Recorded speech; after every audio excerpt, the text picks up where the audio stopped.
On behalf of the Concord Free Public Library trustees, I'd like to welcome you to Leslie Perrin Wilson's final exhibition for the William Monroe Special Collections.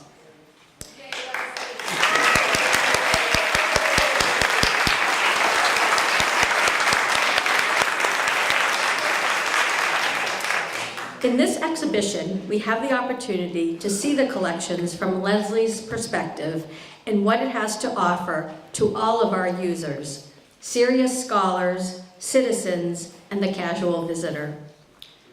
First, a few housekeeping details. Please note the exit signs in the unlikely case of an emergency and silence your cell phones.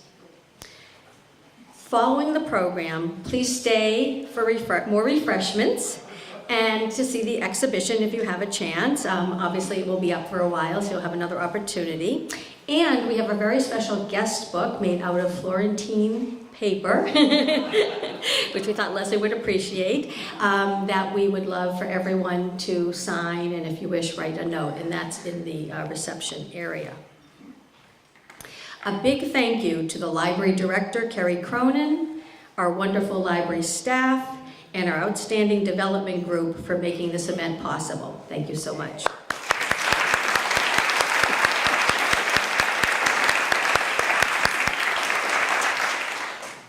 The William Monroe Special Collections were created in 1873 by the library's founder, who always had the vision that art and other special holdings would be a part of the Concord Free Public Library. While he was a visionary, he might not have anticipated that the collections would become the most comprehensive archive of primary and secondary source material related to Concord history, life, landscape, literature, people, and influence from 1635 to the present day. And I think we would all agree that it has developed into this world-class resource because of Leslie's vision.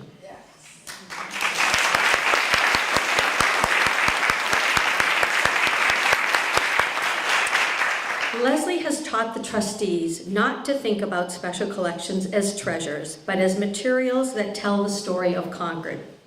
She values a letter written by a Concord farmer as much as Thoreau's surveying instrument. We will remember these lessons and pass them down, I promise. In the public-private partnership created by the library's founder, the Library Corporation is the steward of the William Monroe Special Collections, responsible for its preservation and growth. But this is only possible with the support of our generous donors. We invite you to help to sustain this amazing resource by supporting our annual fund. In addition, in upcoming weeks, we will be announcing ways that you can directly support the collections in Leslie's honor. If you're interested, please speak to Marcy Booley-Eckel, Director of Development. And I just found out tonight that we have a very special citation which Stefan is going to present, Stefan Bader.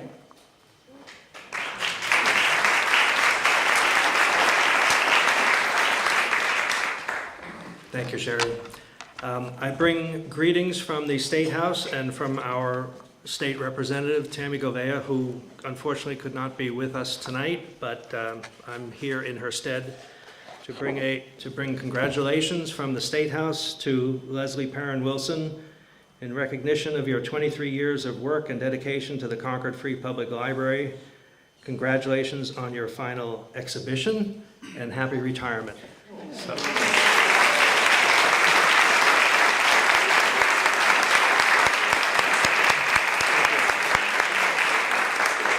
And now, it is my great pleasure to introduce you to Joel Meyerson, Carolina Distinguished Professor of American Literature Emeritus, the University of South Carolina, and avid user of our special collections. Thank you.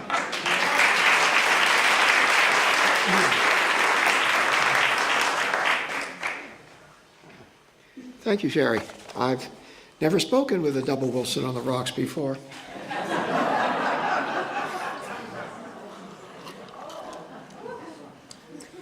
As you know, academics like to give titles to their presentations.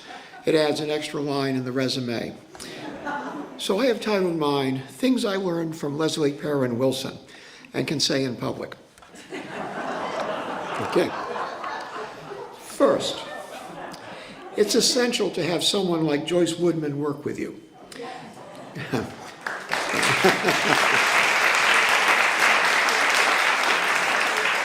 Joyce worked in special collections from 1977 until she retired in 2005. Before Leslie arrived, she ensured that materials were available to all researchers. And after Leslie arrived, she, and later Connie Manoli-Skokie, dealt patiently with requests so that Leslie could hide in the back. Second, not only know what is in your collections, but understand, publicize, and grow them, especially by mounting exhibitions. Leslie believes that items are not added to special collections for bragging rights. As she has explained, we are not a glorified antiques roadshow. This is not about things that have artifactual value or dollar value. This is about things that have research value. In other words, they tell stories. And she always thought that part of her job was to help others tell those stories or to tell them herself. This is why she has been instrumental in enlarging the collection by donations of papers from Concord families that fill out the history of the town, such as the recent gift from the Barretts, and by purchasing such gems as the manuscript to Louisa May Alcott's Under the Lilacs for scholarly study. Third, when in doubt, do have that second martini for lunch.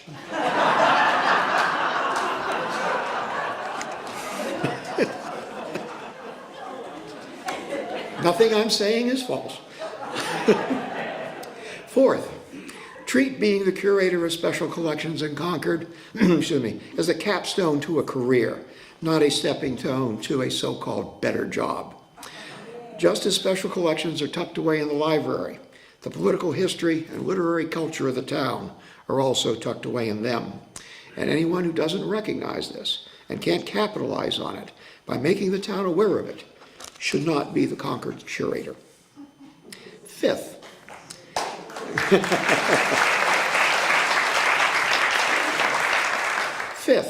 the Thorough Society will ask for Henry's treasures be displayed every July, and the pilgrims cannot be denied a viewing of the sacred relics. Sixth, celebrate those who come in to see manuscripts and books by authors that are important to them, and allow them to do so. They are, after all, the public, and this is a free public library. As a corollary, value the locals who wish to learn more about their town than just about everyone else's current tax assessments. Seventh, always recognize and appreciate the complete and total support of the Library Corporation in its stewardship of special collections.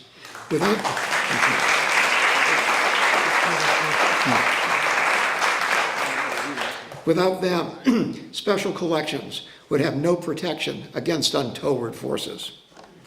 Eighth, be patient with scholars who believe that what they are doing is crucially important, and understand that this is why they have an uncontrollable need to share it with you, often at length.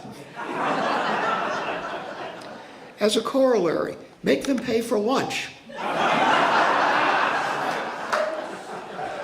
And for the second martini. Ninth, fight like hell for what you believe in, and especially for special collections.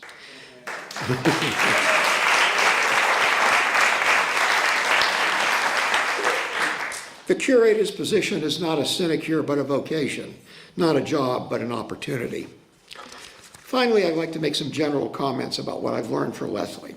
The special collections here in Concord possess an overused word, a uniqueness. Most town libraries don't have special collections, and those that do usually have small, esoteric ones. There are few, if any, special collections that are in an entity chartered separately from the town while working with it in a public-private partnership, serving the needs of the community and catering to as many non-local residents, and I believe the technical term is outsiders, as does the Concord Library.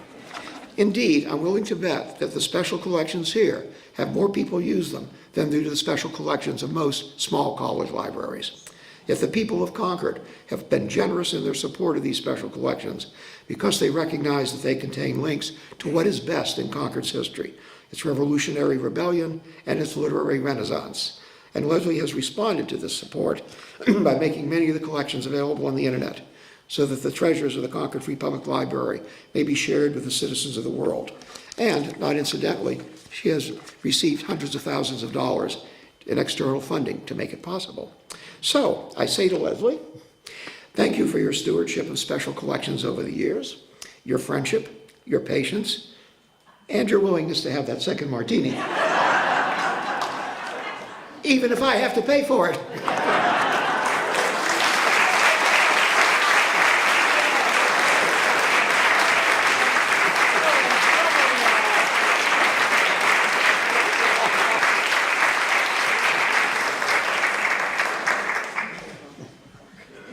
Thank you, Joel. I think, no. And now I'd like to introduce Jan Turnquist, the director of the Louisa May Alcott Memorial Association in Orchard House, who would like to say a few words. Thank you. I came with some visual aids, but I have to say, why on earth do I have to follow Joel? Well, I won't even try to match his skill of, shall we say, making us all just enjoy all of the factual things that he had to say. I'm going to start out just by saying that for me personally, and I can't tell you how many people I have sent to Leslie with total confidence that they will find competence and skill of all kinds, you know, their scholarship. But what they don't know that I personally appreciate equally as much is the humor. You heard it from Joel, but let me tell you, she can dish it as well as Joel. She has been a confidant, a source of laughter and joy, and to have those qualities combined with the sort of expertise that is absolutely essential to her position is a rare combination. It really is. Now, at Orchard House, we're sort of famous for wanting to do things as I'm about to do now. Our shop manager loves to come up with unique little items. No matter how much Leslie thinks she is getting rid of paper and the need to write, at least she's gonna need sticky notes.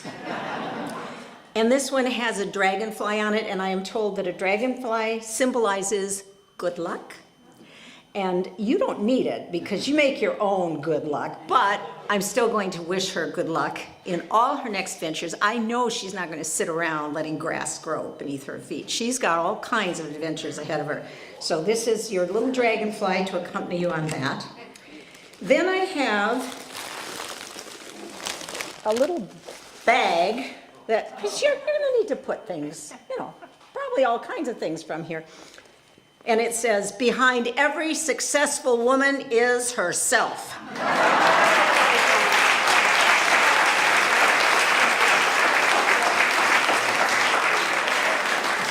Now, Louisa May Alcott was a little moody at times, and she had a mood pillow shaped like this.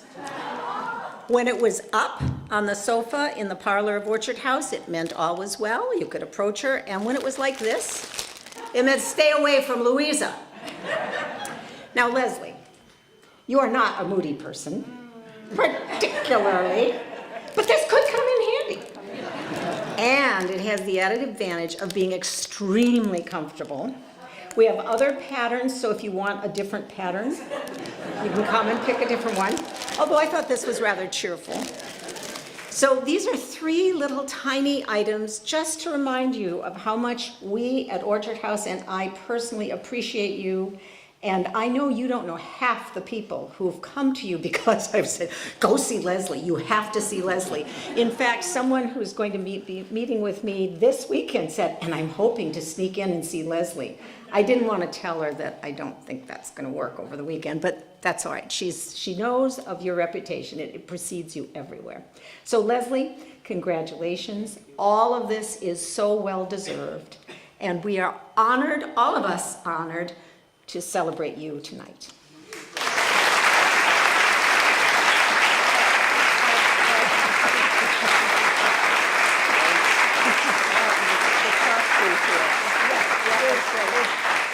One last thing, I'm just going to tell Leslie, this card, which she can read later, has on the front one of Louisa May Alcott's quotations that I thought was a little bit ironic. It says, "Work is my salvation and I will celebrate it."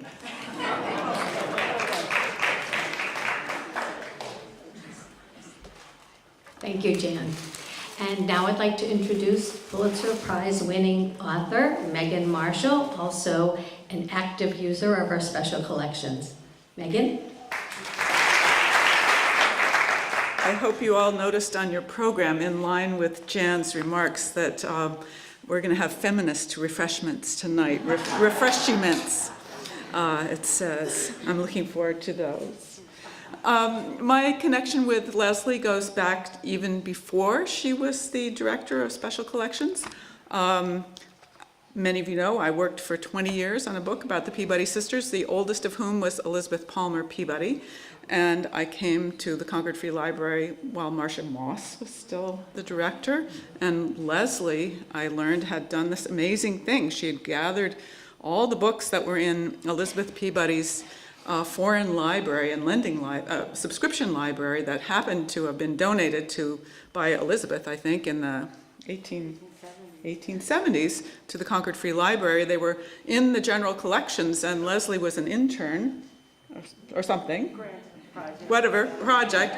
She gathered them all up, cataloged them, wrote about them, and really, I think in the early years of her tenure here, Elizabeth Peabody was kind of a focus. So we bonded over Elizabeth Peabody, and one of her most wonderful exhibits, from my point of view, that Joel mentioned, these special exhibits, amazing ones, was called No Worthless Books.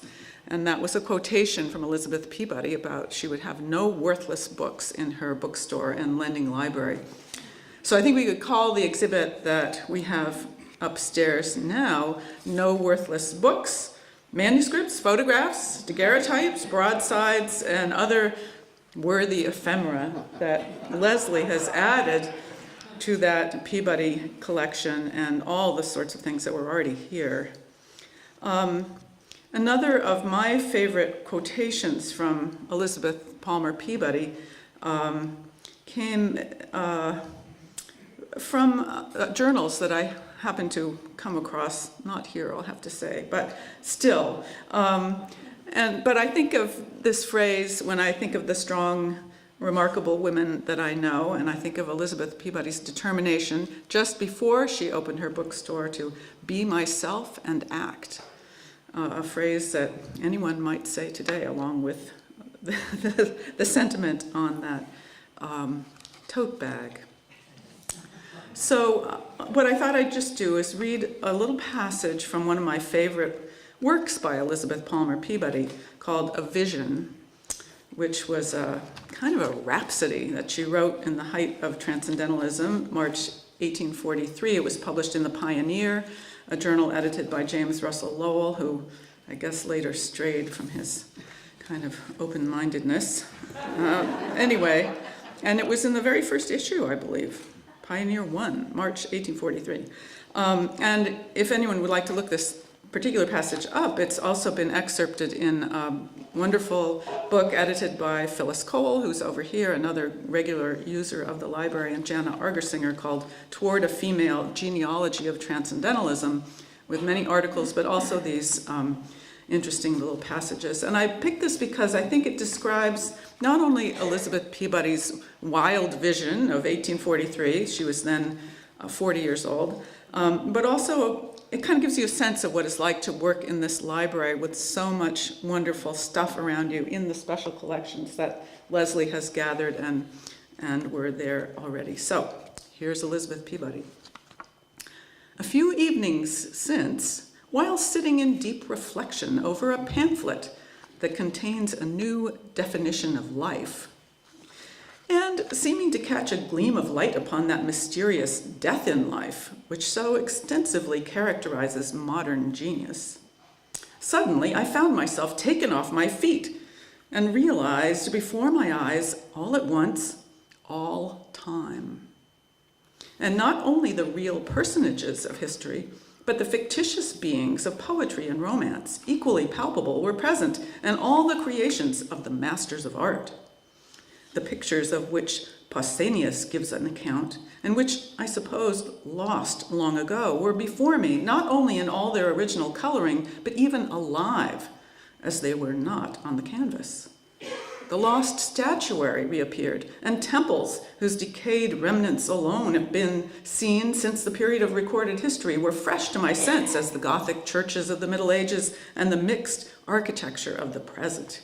Imagine, this is what it's like in special collections. It's all there for you. What was more remarkable still, the air seemed pervaded with music. Nay, music seemed the substance of the atmosphere. Now the Doric, now the Lydian, and even the lost Olympian measure obeyed, as it were, my thought. And I heard Arian's and Orpheus's songs no less plainly than the later music of modern times. Vainly should I attempt to describe the ancient music. Its effect was not, like the modern, to plunge the soul into dreams and prophecies and vain longings. It acted on my senses and whirled me into an intoxication of delight.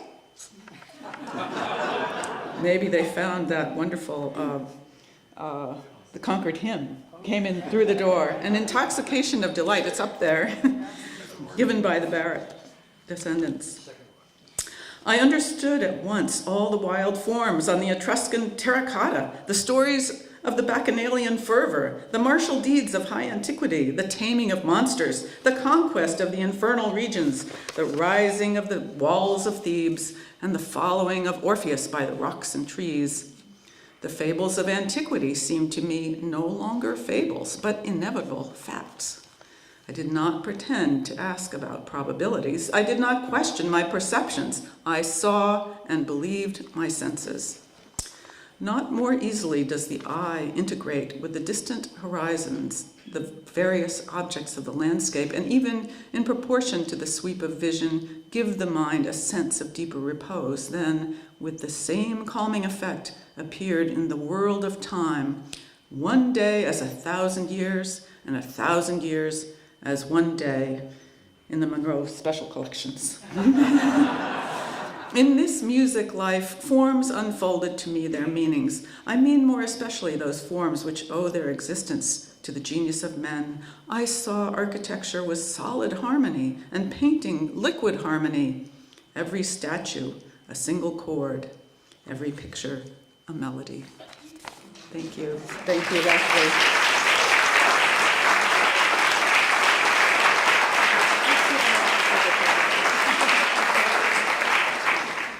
Thank you, Megan. That was wonderful.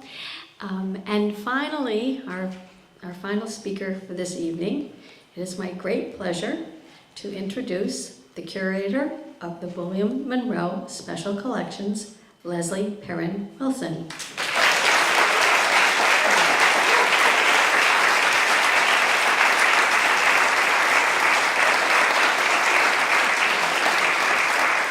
Thank you so much, Sherry and Joel and Jan and Megan, for your very kind words, and especially for not roasting me. And thank you all for turning out to celebrate the opening of Curator's Choice, my final exhibition here at the Concord Free Public Library.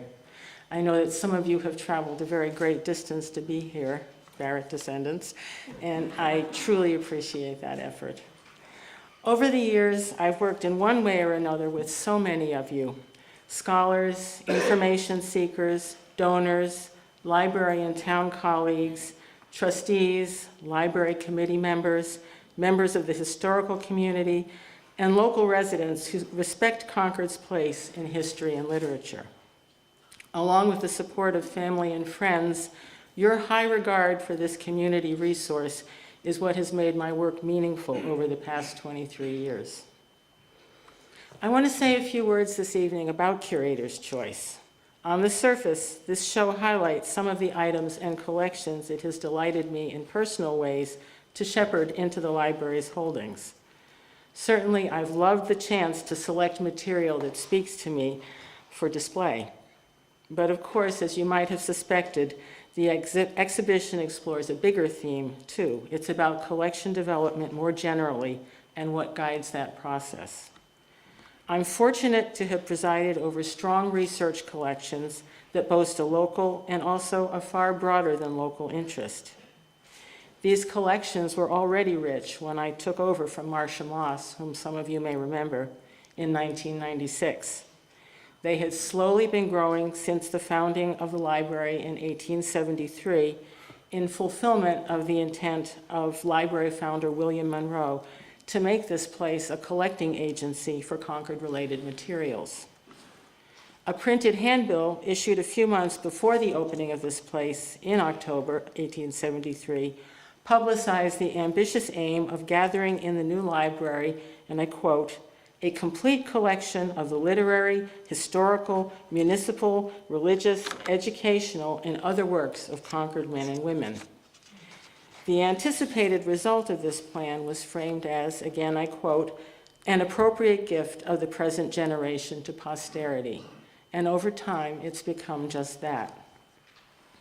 I'm proud that during my tenure here, the collections have grown rapidly. I estimate that they are now at least a third again as extensive as they were in 1996, and perhaps more. Everything that's been added has become part of the collections because in some way it documents or advances understanding of Concord history, life, landscape, literature, people, or influence, as Sherry said. Part of what's come in during my curatorship has been acquired from generous donors, some of whom are here tonight. Some of it has been purchased on my recommendation by the trustees of the Concord Free Public Library, who own, steward, and support the preservation, growth, and accessibility of the special collections. By the time I took over as curator here, I was well aware of how special these special collections truly are. My early work experience had made me understand that curatorial satisfaction, at least for me, depends on direct contact with collections that have real research significance.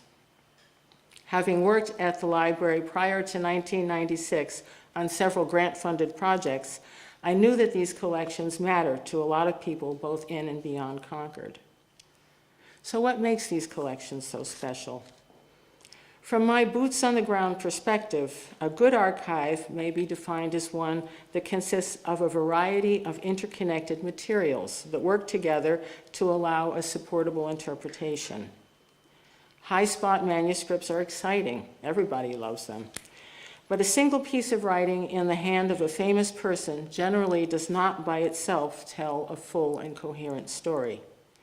It takes dovetailing material, often of more than one type, from within a single collection and across multiple collections to tell the backstory.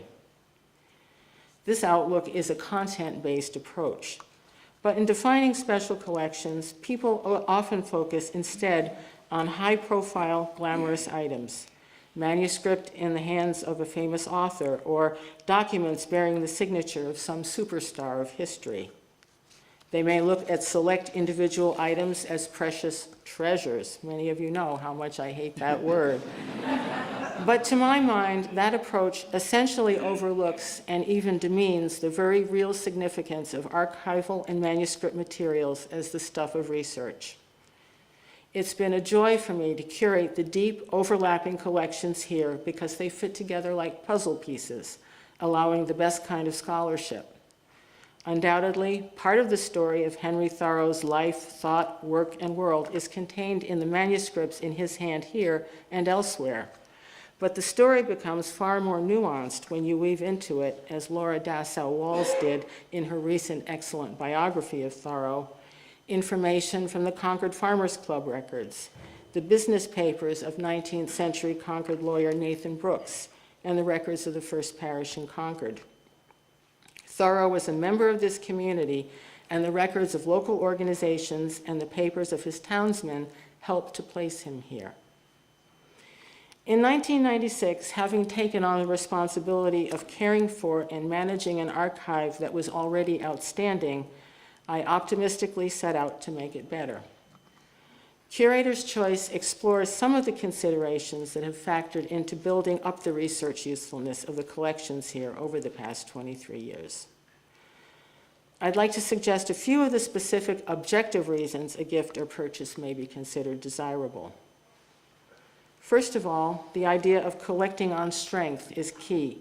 If you already have a significant collection of Louisa May Alcott papers, it makes sense to seize opportunities to add similar materials to your holdings.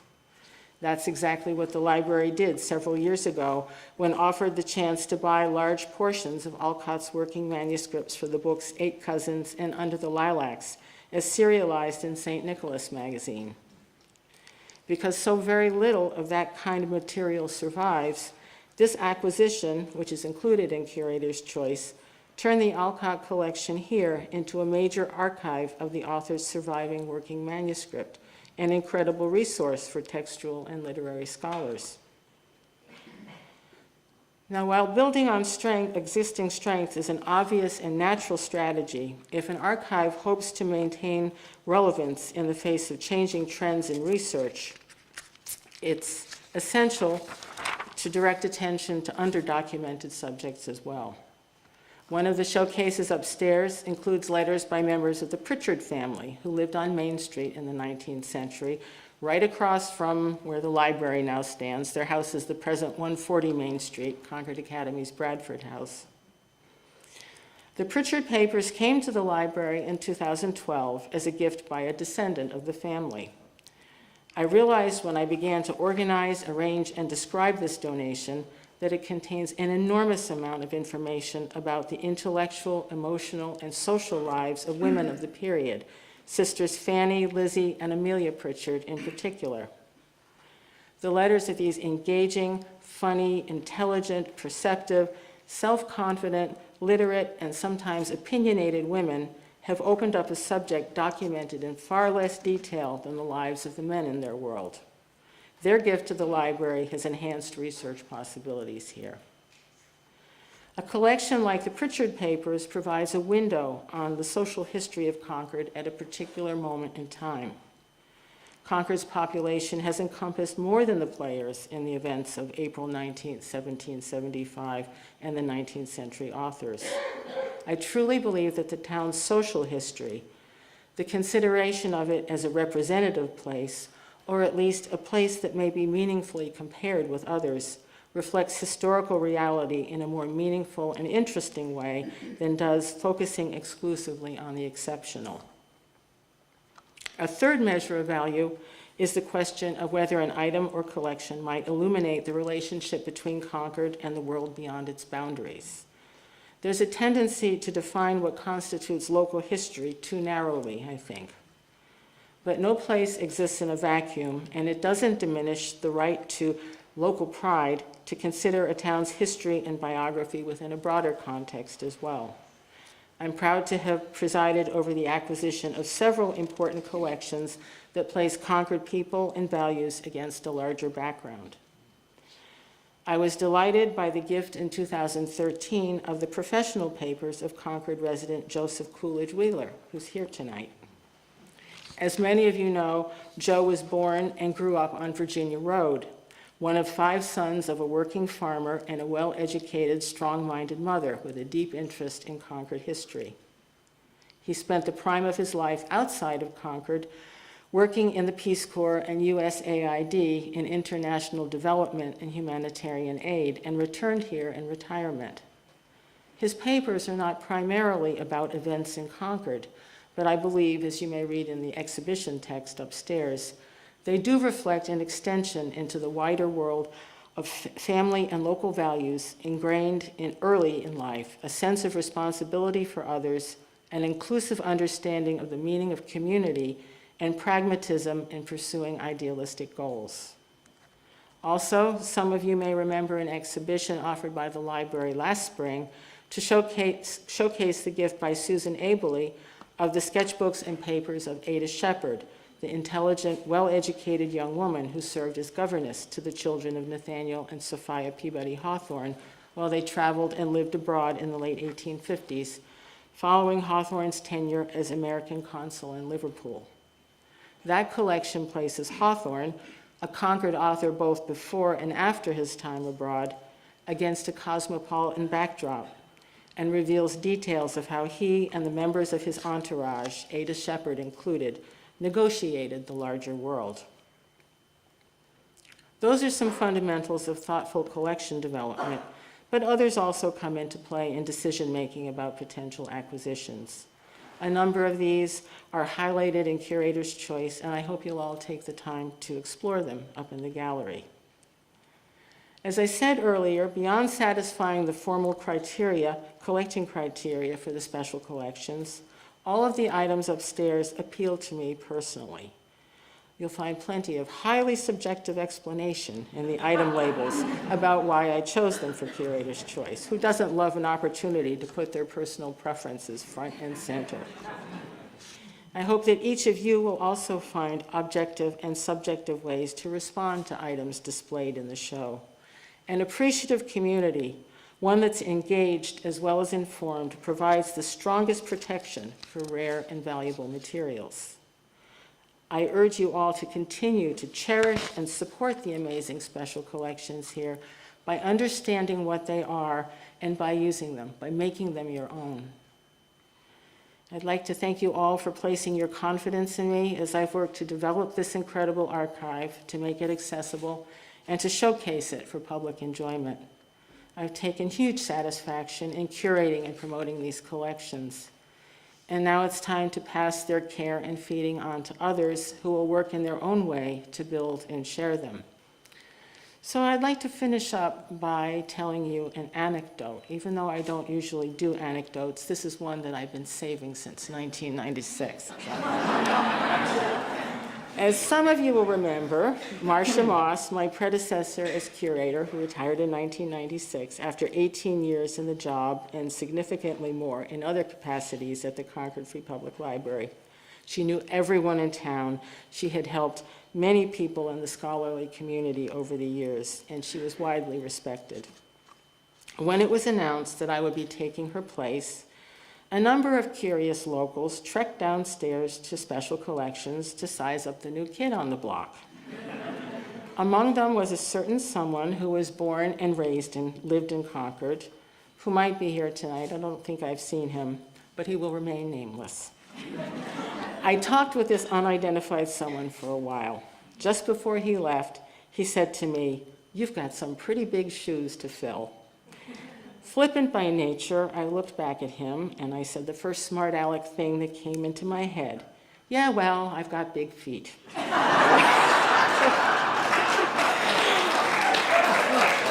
I tell you this, knowing that when someone else takes the job for me, takes over for me, he or she may feel haunted by the ghosts of curators past. And I hope that that won't happen, for the simple reason that it wouldn't do anything to help the special collections.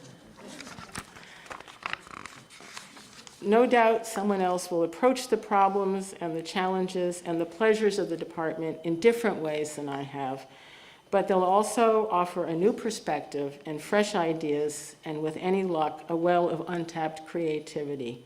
I hope you'll give whoever it may be the benefit of the doubt. Assume that they have big feet too. And I thank you all for sharing this moment with me.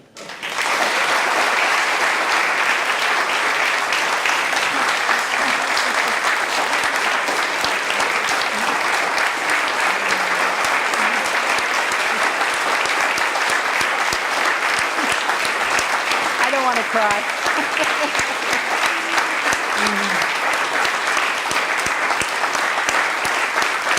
Thank you so much. Thank you.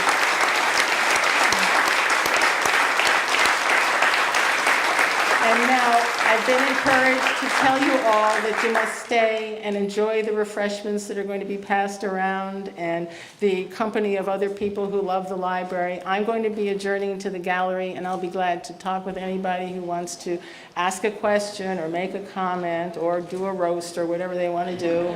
So I'll see you up there.